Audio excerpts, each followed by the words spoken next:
Gran Turismo is back, everyone. This is a big update. Update 1.40 is going to be huge. Not my words. The words of Kaz Yamayuchi, who has released this image on Twitter saying there is a big update coming. And he is someone that knows he'll get the backlash if he says it's big and it's not big. So this will be big. Now, huge stuff coming in the update. I'm going to let you know absolutely everything in this video. So please make sure you're subscribed because I do this with every single update, Gran Turismo 7 and Gran Turismo Sport before. But let's start here with the cars. And I want to start with a car that so many of you have requested. It's in the pantheon of the great cars of all time. One of the best sounding cars of all time. Incredible engine in it. It is, of course, the Lexus LFA. Is coming to Gran Turismo 7. Huge. Have a look at this picture here. The front car on the left-hand side here, so in the front row on the left-hand side, that is the unmistakable lines of the Lexus LFA. Hopefully, it's going to be incredible to drive, to tune, and just to own in the game. I don't think anyone's garage is going to be complete without a Lexus LFA. Can't wait to see what our KCR livery makers do with it as well. But the Lexus LFA is arriving. Now let's look at some other ones. Look at the back row here on the left hand side. That looks like the unmistakable boxy lines of a old school Mercedes-Benz. I think it could be the 190e. But if you like driving this old school Mercedes, if you were growing up seeing a lot of these on the road, or maybe you owned one, that's going to be very cool. It should be a tuning beast. Can you tune it up to be sort of a DTM equivalent car? Possibly. Will there be an engine swap available? Possibly. But pretty cool car for them to add there like that. And then on the right hand side of that, you can basically ignore this because it's a Tesla. And I've raced Teslas in Gran Turismo and it's not a lot of fun with the single gear and everything. Now Teslas to drive in real life is very different. It can be very fun to drive in real life.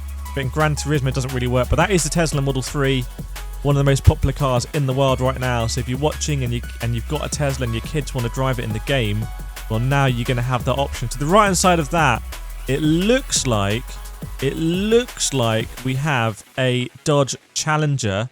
So you can see it could be a Dodge Challenger. So let me know what you think about that. One of the newer ones maybe. Quite boxy one. You can see it's at the raised bonnet and the intake. So let me know. And then on the right hand side of that, I believe that is an old school Dodge Charger. So for anyone who's been complaining rightly about Gran Turismo not adding enough cars from the US of A, you know, one of the greatest car generating countries, then, well, you got on the back row there 3 US cars, 1 Tesla and 2 Dodges. So hopefully that's going to be enjoyable for people to tune. Now, now let's get to some big cars here. Like I said, on the front row, we've got the Lexus LFA. And by the way, I'm going to tell you what else I think is coming in this update.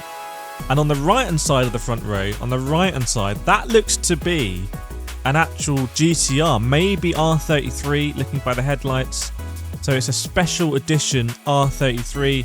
Yes, we already have an R33 in the game. It's on Skyline, but a new one. Not going to say no to more Skylines if it's going to be part of a 7-car update. If it was the only car coming, that would be very different. Now, let's look at the car in the middle. This is a big one. This is a car that I've been asking for. A lot of people have been asking for. This looks to be a 911 GT3 RS. So a Porsche 911 GT3 RS. Huge car that I cannot wait to drive. I mean, people who've driven this in real life, I had an opportunity to drive one, but it fell through. But to drive this in real life, I think is a real privilege. It must be a very nicely balanced car. I genuinely cannot wait to get this out on track, maybe Brands Hatch or a track day, and tune it up. Now, the other thing that's coming is, I'm pretty sure a new track is going to be coming as part of this, and maybe some new game modes as well. I really do think they've rolled a lot into this update, and now I think they didn't want to release a big update while the Gran Turismo movie was out. They didn't want to steal the thunder there. So I think a lot of stuff has been queued up. You let me know what you want added to the game in the comments, and I'll see you next time.